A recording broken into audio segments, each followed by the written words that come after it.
So we've kind of designed the enhanced precautionary biocontainment unit, however you want to design it. It's biocontainment unit, basically, to handle any highly infectious disease that may come to the DoD population, DHA, basically military, public health service, or dependents, so that we can care for any range of highly infectious diseases.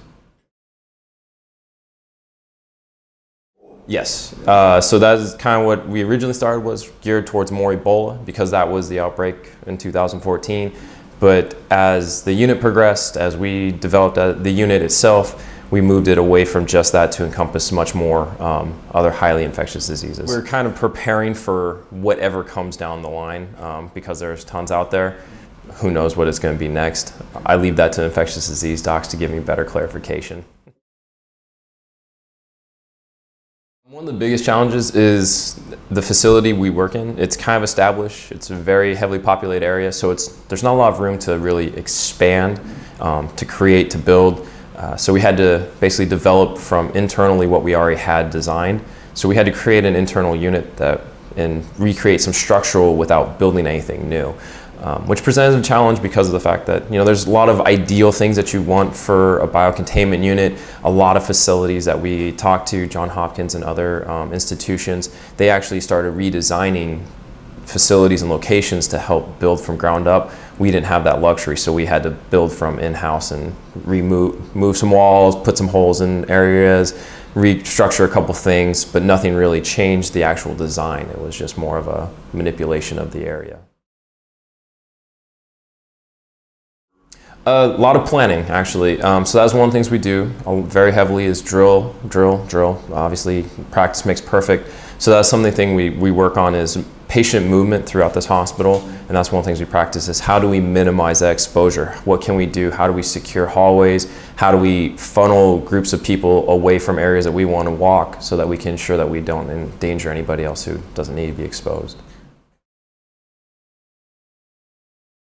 It means right now that we're the DoD hub, so we're prepared to get anything.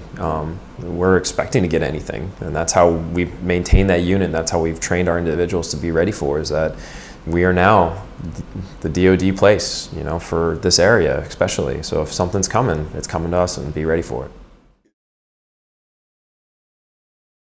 I mean, I think it's kind of one of those things we should have in general now, based off what's happened with Ebola. Like you said earlier, we didn't expect any of this to hit the U.S. We were predicting, oh no, U.S. is going to be safe. Other countries need to probably worry a little bit more.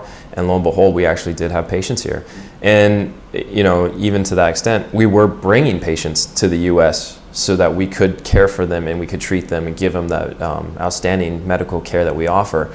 So to say we should not do it is probably not the safest decision, because of the fact that we are bringing people in and that we can't predict air travel these days and modes of transportation. It's very easy to get around this country and get around the world compared to what it was 50 years ago. I hope it's not always going to happen. I can't say that we've moved past it. I think it is part of human nature. It's just how we are. We hear these things. If we don't know anything about it, we become very fearful. And in this day and age with social media, how readily available it is, and how easy it is to post false stuff, that we can no longer, it's hard to help manage those fears, because we can't necessarily always give out the truth, or the truth isn't always out there anymore. Let me phrase that.